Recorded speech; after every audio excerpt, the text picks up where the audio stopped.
Millions didn't make it, but thank God you did. I'm going to say that one more time. Millions didn't make it, but thank our mighty God that you did. I hope you guys are doing amazing today. Think about this.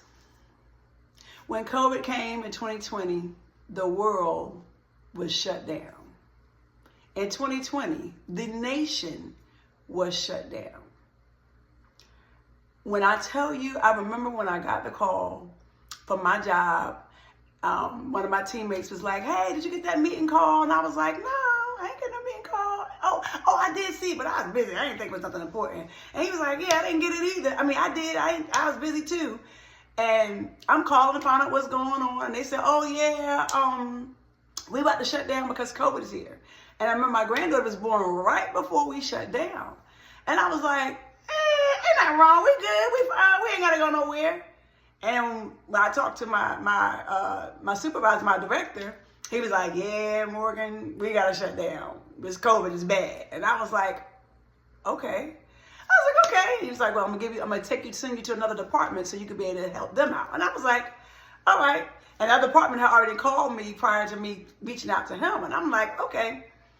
Nothing bad, not that bad. And I mean, I'm thinking probably many of you was thinking the same thing. Oh, it's not that bad. You know, because a lot of us were hard-headed and stubborn during COVID. And, you know, as we've learned, stubbornness is a form of idolatry. Stubbornness is a form of our witchcraft. Stubbornness is a form of God not pleased with you, not doing what you're supposed to do, or you're being lazy, or you're being hard-headed. So, you know, I'm learning these things too as I go, guys. So I told you, whenever I learn, I'm sharing with you.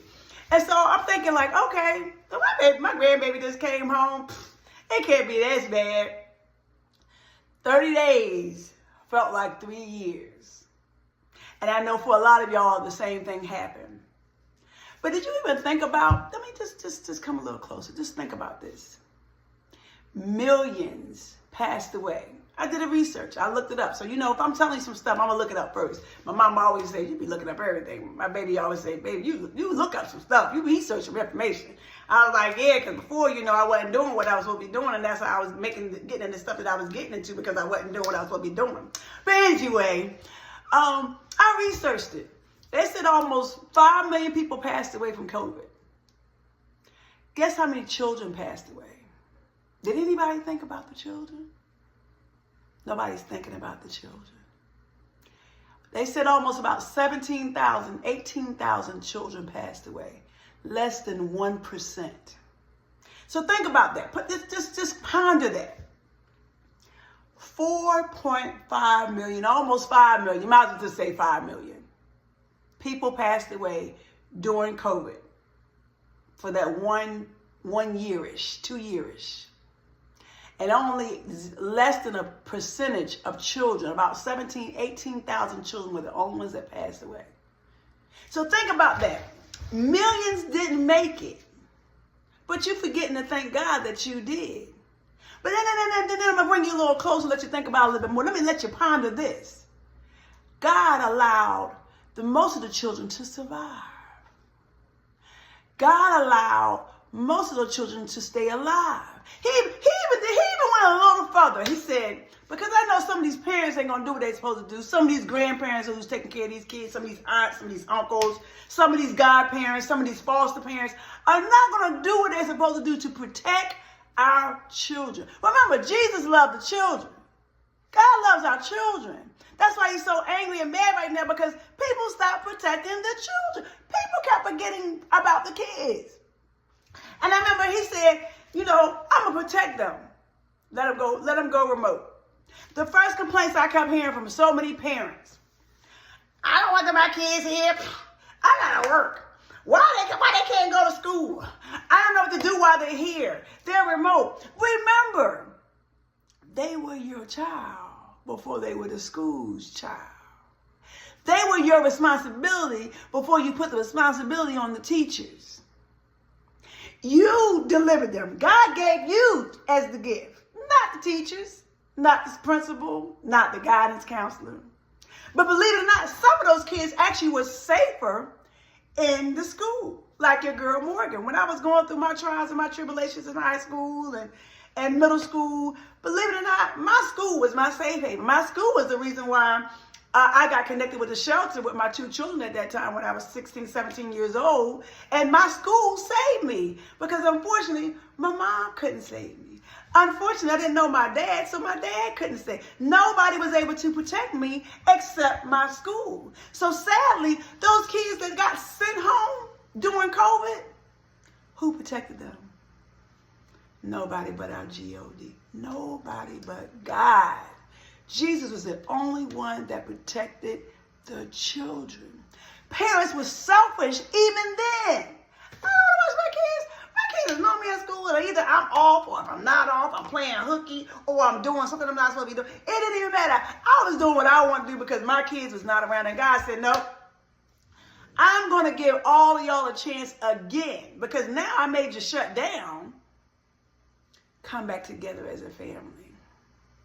Make amends, show love, come back together as one unit, husband and wives, families, kids, grandkids, great-grandkids.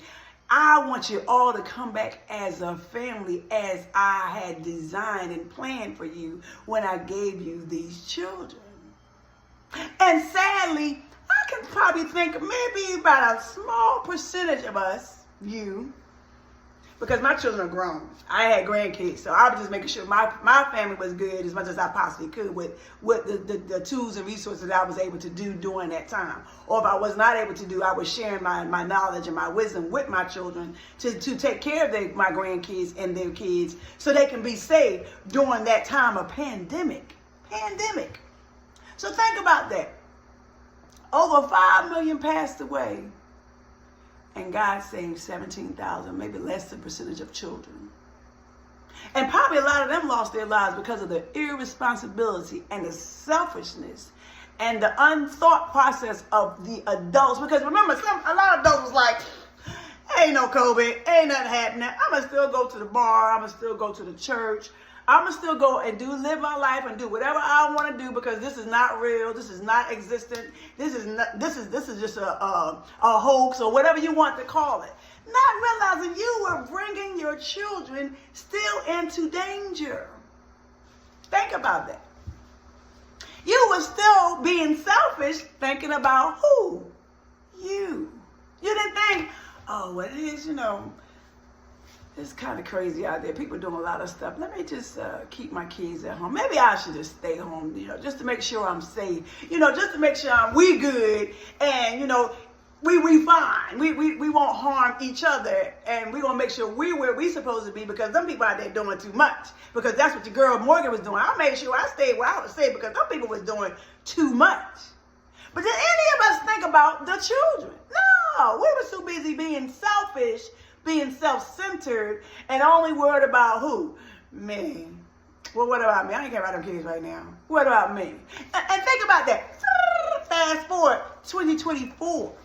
We still got those things going on. Where parents, grandparents, foster parents, whoever has a responsibility to take care of a child, you're still being selfish. You didn't protect them then. God gave you another chance. That's why he saved you amongst the living. That's why he said, those people gone, but I'm going to keep you here on earth.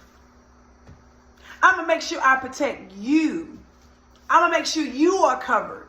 So I'm going to give you another chance. And when I give you another chance, I hope you do the right thing for the right reason. And a lot of us did not, because one thing we failed to do was what? Still protect and cover the kids. People not realizing this pandemic just didn't hit the adults. COVID didn't just hit the adults. COVID hit the kids too. COVID affected the children. You remember that? COVID affected the children too. Kids had to learn a new way of learning because their parents couldn't teach them. Some parents came home with tablets and iPads and whatever these technical devices are. And yes, I'm in IT, so yes, I know all about those. And they were confused. Well, what do I do with this? That same device you probably use at your job, whether you're working in fast food, whether you're in a business office, whether you are an owner, business owner, whatever career that you are using, guess what you was using? A technological device. But you didn't have the patience, which is what God gives us all. He says, have patience to teach your child how to use that device. I don't got time to be dealing with you right now. I got to deal with work. I don't want to be bothered with you right now. I got my own things going on right now. And think about how these kids were affected. Because I remember that was what going on with me when I was a kid. When I needed my mom and she wasn't able to be there, or I needed my dad and I didn't know him, and I kept saying, my daddy was here, my daddy would get you people. And my father was here, my father would chew your people up. Y'all didn't even understand who my father was. And then I was thinking, wait a minute, my father did get them though. At least my heavenly father did. My mother didn't get them, but my heavenly mother did. But I'm just thinking, growing up, I didn't have that neither. And people forget about the children. Think about it. A lot of these kids' innocence have been taken. A lot of kids have been abused. A lot of kids have been misused. And when God shut us down for COVID, those should have been times where we come back together and the kids can say, let me talk to mom and dad, or let me talk to my mom, or let me talk to my aunt, or let me talk to my uncle, let me talk to my grandparents, my godparents, whoever they were staying with during COVID for those 2 years. Were they able to talk to you? Think about that. Did you give them a listening ear? Did you open up your heart to receive whatever they had to say to you? Even if they were telling you, hey, mom, hey, dad, hey, uncle, hey, aunt, hey, grandparent, I'm glad we're here now. We ain't got nothing else to do. We waiting for us to go back to school. You waiting to go back to work. I want you to know what I was dealing with all this time. Did you take the time to say, well, now that we shut down and it's just us in this house, let's play some games. Let's get to know each other all over again. Let's learn who we are. Let's learn what you was dealing with. Whether you're in a relationship, hey, babe, so what's been going on with you? I know we had busy lives. God shut us down for a reason, on purpose, for us to think about this, to get to know each other again, to learn how to love again, to learn how to protect each other, to learn how to value each other, to even think about if you're in a relationship and you're in the wrong relationship and he say, okay, now you got an opportunity, you can walk away. I gave you a door and I opened it for you on purpose so you can leave, so you can be with who I said you were supposed to be with, or be where you're supposed to be, or do what you're supposed to do, because he gives us ideas and he tells us all the time where we're supposed to be and what we're supposed to be doing, but we be adults and we be like, I'm going to do what I want to do.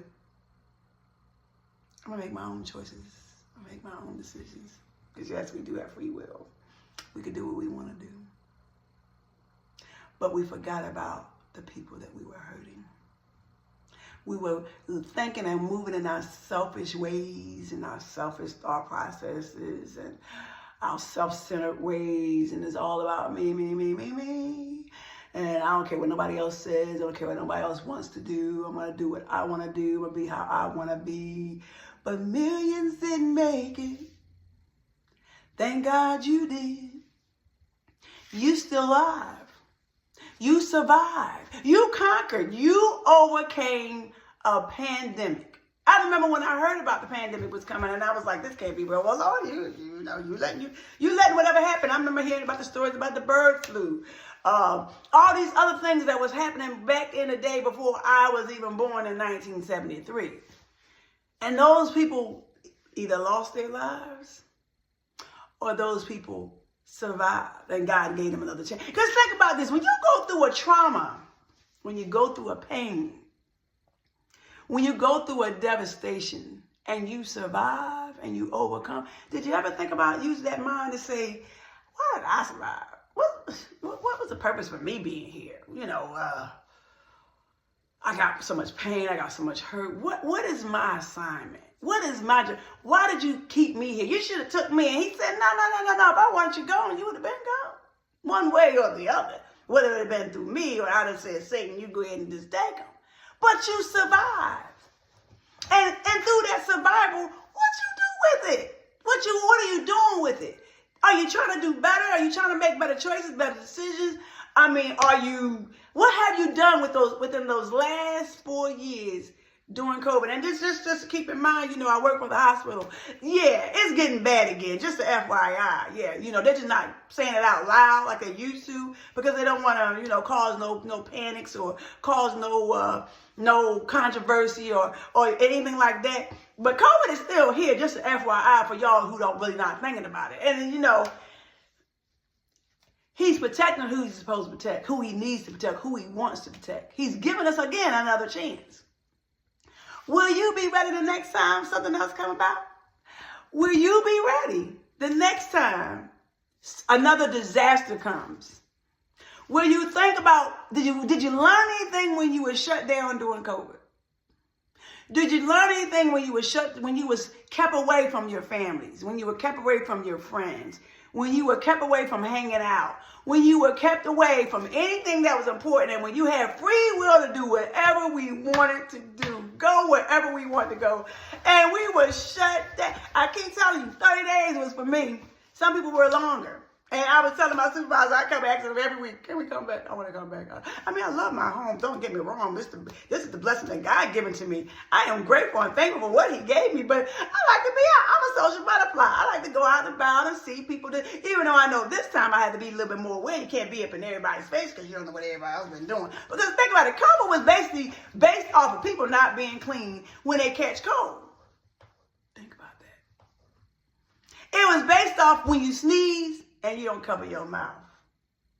Or you cover your mouth and you didn't wash your hands and then you go and shake somebody's hand. That's like when I'm going to get a little deep right now. That's like when a man or a woman goes into the bathroom and they forgets to wipe their body parts.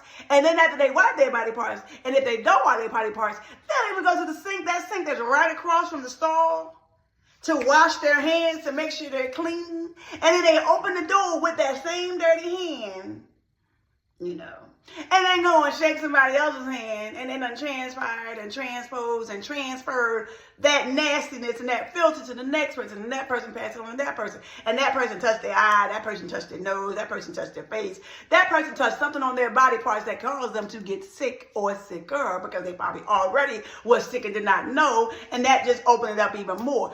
Think about this, guys. COVID was not just because something that came from overseas. It may have been created from that standpoint, from where people are saying China, but we opened it up because we were being nasty. We were not being clean. And not only we're not being clean, you're supposed to teach your children to be clean. We weren't teaching our children to be clean. Because believe it or not, some of the kids was cleaner than their parents. Let's think about that. Almost 5 million people passed away. And out of the 5 million, about 4.5 million were adults. 17,000 were children, less than 1%. So it seems to me like the kids are smart enough than the parents to know not to be out there doing things they were doing. Or, unfortunately, most of the people passed because they had underlying health conditions, or they had things that were probably going on in their life. And then God said, okay, sorry, your time is coming to an end. Because I told you, my father was one of those people who passed away during COVID. He passed away on 4th of July, 2020. And I kept saying, my daddy hasn't been out of the hospital forever. I don't know. Oh, he's going to survive this. But I did not know what God had planned for him. Like you didn't know during 2020, 2021, what God had planned for those individuals. And God gives us another chance. And what did we do with it? What did we do with it? We're talking about this now. We're exposing this now, that how the children were not protected. Adults have common sense. Adults know how they're supposed to protect children. And unfortunately, some adults don't know how to. Because I asked my own mother. Didn't have a chance to ask my father. Some parents a lot of us don't come with books and manuals on how to take care of a child. You learn as you go. But when a child comes to you and say, Mom, Dad, guess what? Uncle so-and-so, godmom so-and-so, daddy foster so-and-so, grandparent so-and-so, this happened to me. This person did to me. And the first thing you say, no, it ain't happened. Or if it did, don't say nothing to nobody. Because I remember when I was telling people, because, everybody always say I do talk a lot. And sometimes I tell boys I should be telling. But I was like, look, I was telling people what was happening to me. And they was like, shh, don't say nothing. We don't want to talk about that. We're going to deal with that later. Think about those kids. God allowed me to survive and overcome and tell the story, to share my journey of the things that I went through, because I was telling people, who was doing this to me and what they was doing to me. And they was like, shh.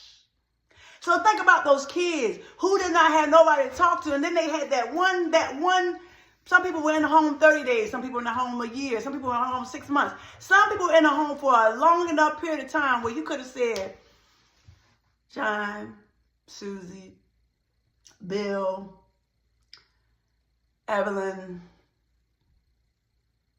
what's been going on in your life? What have you been dealing with in school? Is there anything at home that you have been unhappy with? Anything that you may have said and we need to change? Did you have those family uncomfortable conversations? Did you have those friend uncomfortable conversations? Did you have those relationship uncomfortable conversations when we were shut down in COVID? No, pretty much most people did not. People were too busy trying to get back out. Because again, I was one of them people. I was like, look, I love my grandbaby. I love my child, but I like to be outside in the streets. I like to be out hanging and socializing with other people, sharing my sunshine and my bubbliness with other people. And he gave us a chance. And when he gave us that chance, what did you do with your chance? What did you do with that time that he shut us all down across the world? Globally. It wasn't just in America. It wasn't just in the United States of America. It was in Brazil. It was in Europe. It was in South Africa. It was in China. It was in India. It was in Africa. It was all over the world where he shut us down. And he said, I'm going to give y'all that time again to come together as I destined when I created heaven and earth.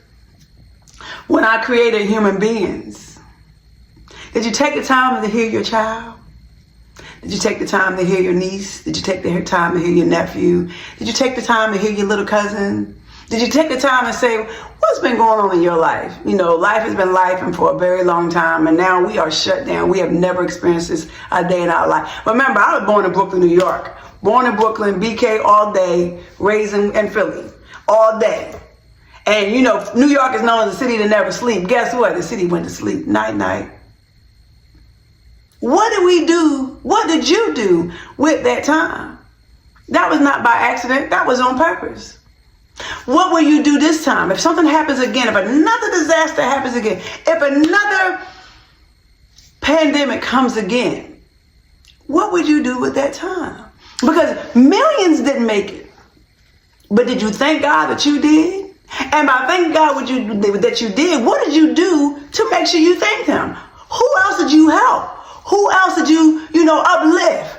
Are you still selfish? I'm seeing a lot of selfish people in this world. I'm still seeing a lot of self-serving people in this world. Well, people still all about, now it's really going to be about me. Because I was shut down. Did I know I was shut down and I couldn't go nowhere? I was in this house with these people and I don't really bother with. So you basically told the truth. You didn't want to be bothered with them people, but because you stayed with them people, you was like, okay, well, since I got to stay with them and be around them, I'll just make the best of it. Misery loves company. I know about that because I was connecting and surrounding and being around a lot of people that were miserable and they just wanted me to be a part of their company. And every time they would see me, they'd be like, oh gosh, here come Morgan with her happy, bubbly self, her sunshiny self. I know she got problems. Yes, I did. But guess what? My problems didn't shut me down. My problems didn't stop my smile. My problems didn't stop me shining my light. My problems didn't dim me. If anything, I was trying to, give you motivation, give you inspiration, empower you, let you know, guess what? The things that I've been through, the things that I endured, endurance is victory. Y'all don't even know, y'all don't even understand my journey, but I'm going to share what I done been through, what I experienced, what I was exposed to, what I was connected with, all things that I've been. I'm trying to share with you because as he helping and healing me, I want him to help and heal you too, if you want it. So what will you do if it happens again? Because remember, we are in judgment. I don't know if people are paying attention, even down to the weather. But was it last week? It was fall, and it felt like wintertime. When is it fall? As long as I've been living in the South, unfortunately, and even up north, the fall felt like it was winter. You got 30, 40 degree weather. You got a lot of rainstorms, tornadoes. hurricanes after hurricane. Many earthquakes they ain't really talking about, but they talking about. A lot of these things that are happening, and there are signs of days that are last, of days of judgment, and we still not paying attention. We too busy worried about what the diddler's doing. We too busy worried about somebody's celebrity. Some celebrity who not worried about you. We're too busy worried about politics or politicians who, again, not really thinking about you. Because think about this. Once they get to where they need to be, whatever door they walk in, and whatever role that gets accomplished, whatever assignment they gets accomplished and fulfilled, they're not going to be thinking about you. The little old you. Those celebrities will go back to their little old lives. Those stars, those politicians, those famous people will go back to their little old lives. They're just using you for their form of entertainment to enhance and broaden their platforms. And you eating it up. Just want to say it out loud. You eating it up. They be posting some of the crazy stuff on social media, and I'm like, they post that, and they get like thousands and thousands of likes, and I'm sharing some nice and positive and empowering stuff and motivating stuff, and I can't even, that's okay. My time will come. It ain't slowed me down. It ain't stopped me. It's just a part of the assignment.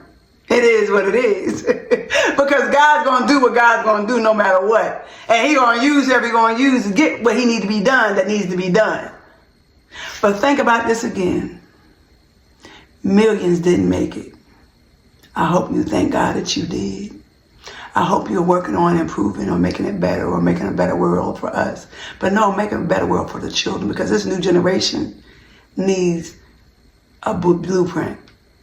This new generation needs footprints. This new generation need a good path and a good journey to go on. Even down to our music. I gotta tell my children all the time, when I tell my grandkids and anybody I know, that music was back in the day, even the gospel music, like old school music, we had choirs, we had testimony services, we had revival services, we had old school preaching. Like, it wasn't just a preacher just to talk about you and talk about your mom or what they heard through the grapevine or what they saw on social media, and then they make it out of a sermon. It was like real down hard service.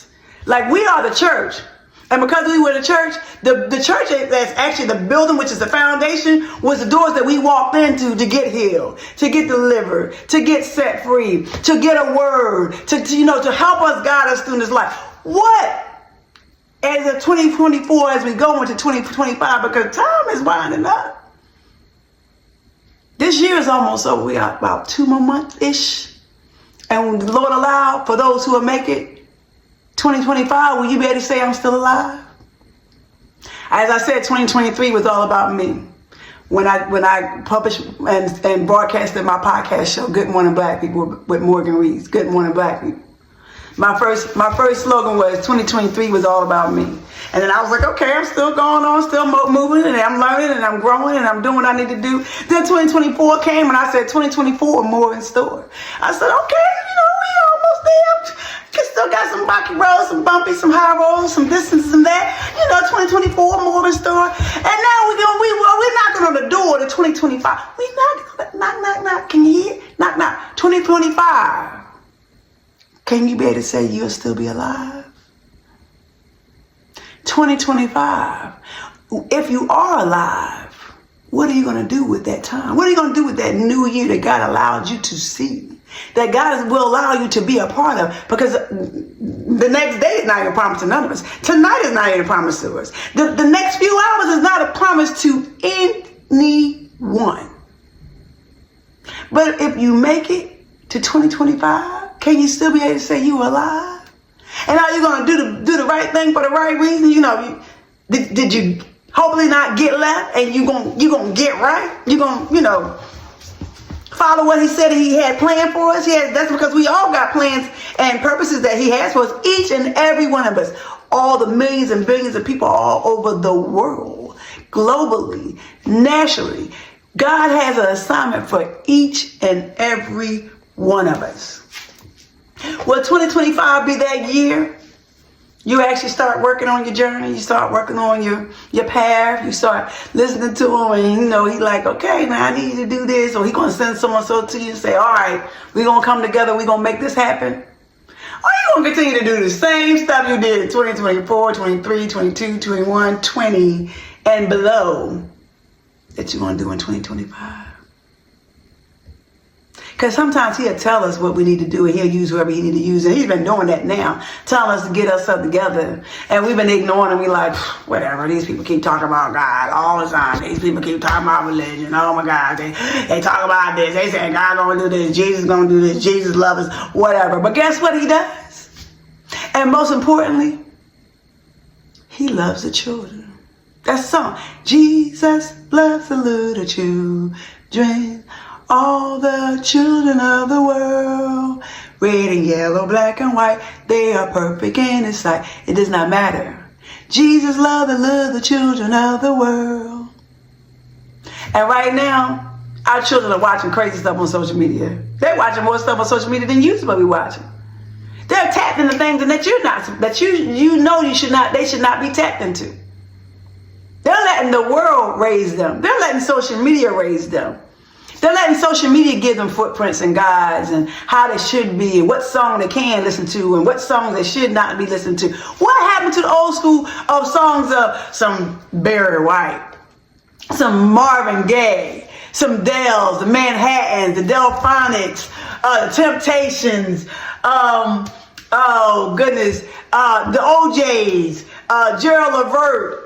We're gonna go to like music that was good music, but I can share my grandchildren or my great grandchildren, the Lord allow, my great great grandchildren, whatever my next generation is gonna come after them. I can be able to share good, clean music, not some of this mess that they be listening to. Because half the time when they be listening to it, they don't even know what they be listening to.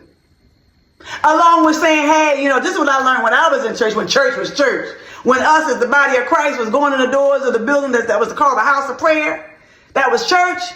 We was having church.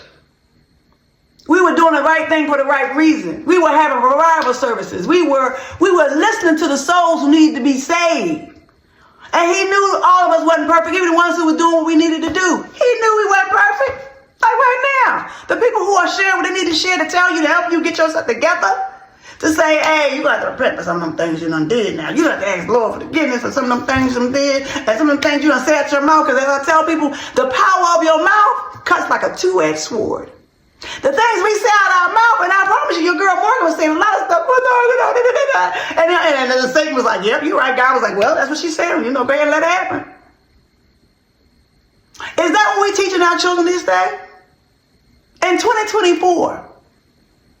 So when 2025 come, will they be taught right? Or will they be taught left?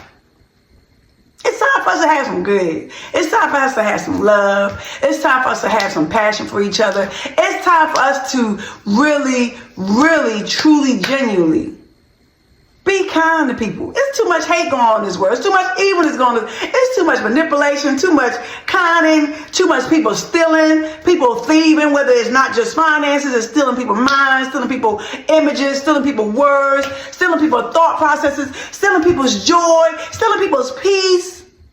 I just did the message on stealing. When we going to start, getting right so we won't get left? But while we're thinking about ourselves, can we also remember the children? Because in 2024, there are a lot of kids that are afraid to speak. A lot of kids are ashamed to tell what they've been going through, what they've been dealing with, or whatever's been going on in their minds or what's going on in their hearts. Because they don't have responsible adults, sadly to say, some of them, most of them, don't have responsible adults that they can go to and confide in. Whether it's your mom, your dad, your best friend, or your best friend mom, your dad. I remember when I couldn't talk to my parents, God did connect me to other parents who I was able to talk to and share what was going through, what I was had going on, what was doing in my life. A lot of kids don't have that no more. That's why I say it takes a village. It don't have to be your neighbor. It can be your neighbor's neighbor. It don't have to be your family member. It can be your friend, your family member's friend. It can be your grandchild's friend. It can be your son, your daughter's friend. It can be any of those people. And he says, hey, help them. You never know who he's going to use to help us. We all need help. No matter how old you are. I just told you I'm 51. And I still need help. I still need guidance. I still need wisdom. Because we don't know everything, all things. If that's the case, that means we know more than God does. That means we're perfect, and we're not. Millions didn't make it, but thank God you did. Millions didn't make it, but thank God you did. Be blessed.